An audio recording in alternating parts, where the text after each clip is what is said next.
Greetings all. Last Outrider here. Did you miss me? Good, because this time I have a very special video for you. Is 40k a multiverse? Yes, it is.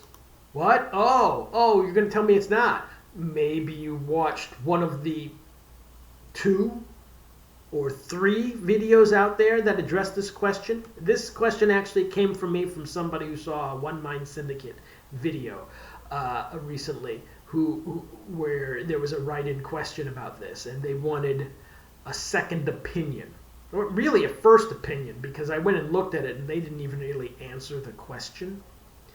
And this is great, because then I looked into it a little deeper and I found out nobody has answered this question. Nobody's answered this question. It's not really on any of the Wikipedias. It's not on Reddit, really, other than just people giving opinions. And even the supposed experts, like, Chapter Scout, Valric, and Arch, and Theories, are all mysteriously silent on this topic, which leads me to believe that they are not all the lore experts that their fake views and comments and subscribers make them out to be. Yes, it's true. It's fake. Get over it. The answer to the question is that yes, 40k has always been a multiverse. And if you've gone to years and years of grand tournaments, and if you've sat in on events where authors were asked this question, you would know the answer to it.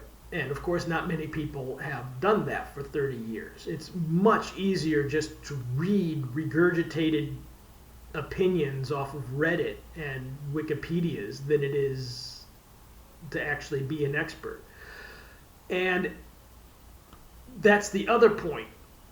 This type of question really won't appear in any of the books, because it's like a fourth wall question. You're not going to be able to get a character in a codex or in a novel ask another character, are we a multiverse? Well, yes or no, we're not. No, this is actually a type of question that you would have to get answered by developers and authors in terms of what type of stories are they going to write. And one of the truly, I guess, things that I would consider a canon part of 40k is that it is a multiverse, but it doesn't matter. And Rogue Trader was definitely a multiverse setting, and going into the warp was supposed to give people actually the ability to go to multiple dimensions and alternate realities. That ended in 3rd edition. Michael Moorcock, for a period of time, was a strong influence on 40k in the form of Anzik Ahriman being the eternal champion.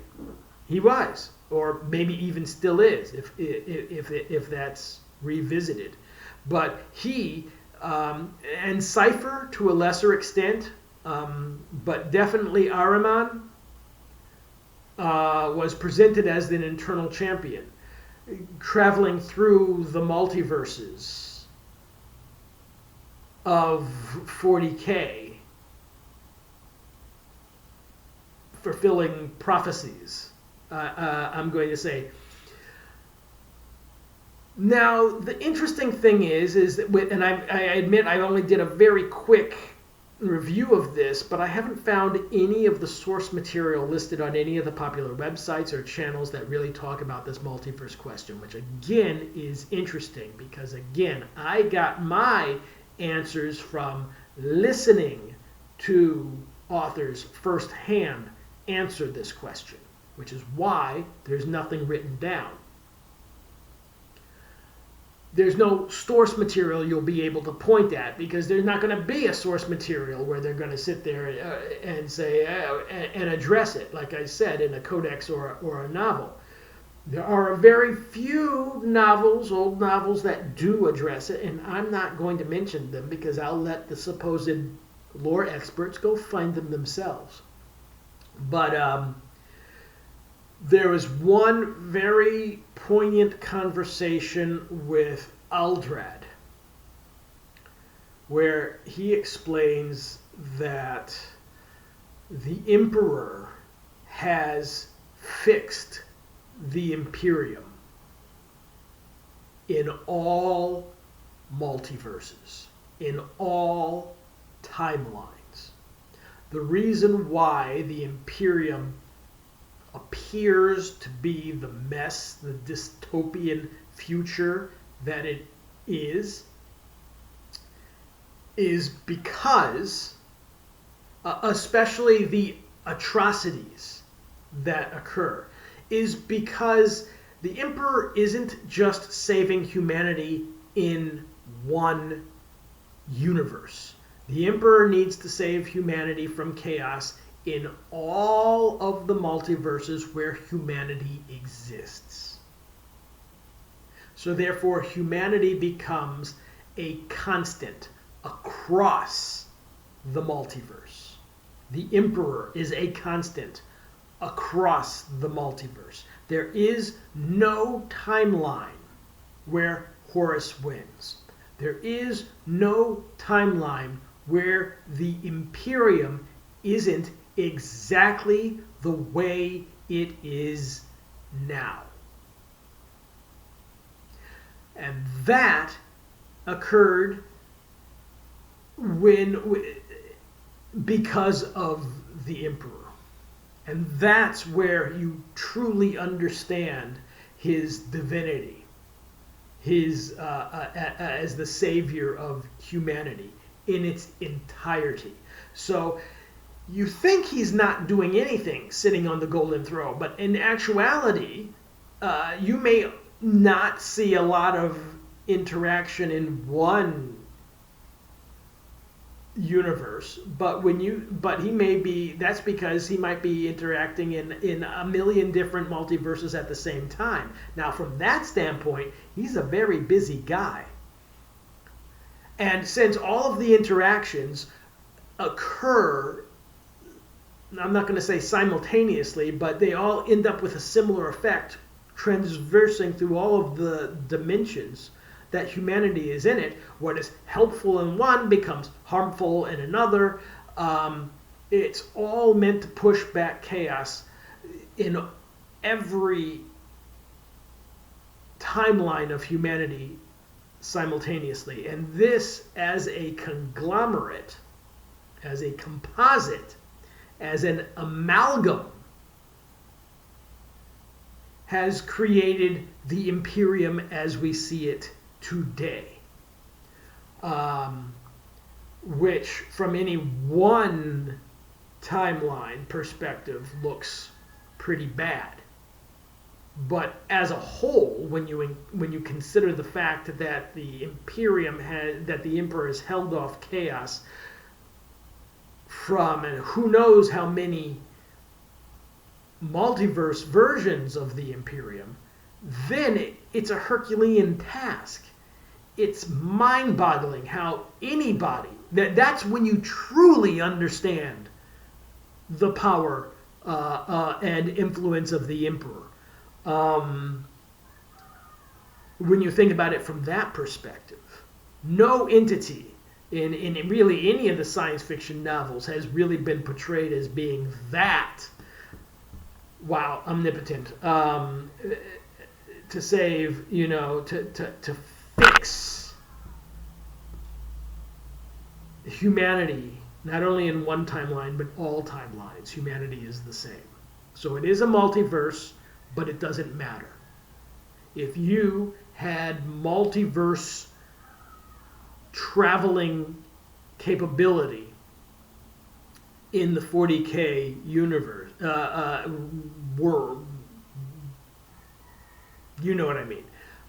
Anywhere you go, when you bump into the Imperium, it would be the same.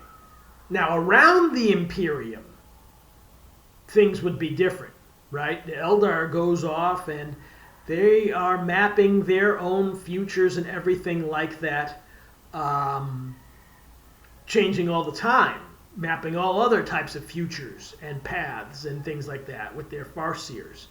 But in every one, Eldrad describes the Imperium as being a fixed constant, which is also why he says that the Imperium is intrinsically tied to the Eldar's survival. And I'm not going to tell you where that is. Because, hey, people out there are experts. I'm sure you can ask them, right into their channels and see if they can tell you. That's the simple answer to it. Okay, there is no timeline where Horus wins. There's no timeline where the Primarchs end up on another planet. There's no timeline where the Emperor goes left instead of right. There is no timeline where anything other than what has happened in 40k as we know it has happened in 40k as we know it today. It doesn't change ever. It is immutable by the will of the Emperor. And that is some serious godlike power. And that is how he became known as the God Emperor of mankind after ascending the Golden Throne.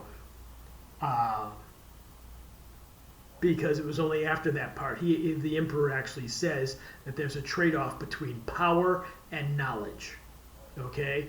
And the more power you have, the less knowledge you have on the effects of your actions. And or you can have absolute knowledge, but then you don't have the power to really change anything the way you want it, because there's only one right answer to every situation. And it must be that way if you want to give an outcome. So then you have no power at all. It must be a certain way. And I'm not going to say where that came from either, but yes, that was written in a novel. So this concept comes sporadically in the writing, but also mostly from the authors and developers, and former developers now mostly, themselves, as to why 40k is a multiverse, but it doesn't matter. Because there is no alternate Imperium.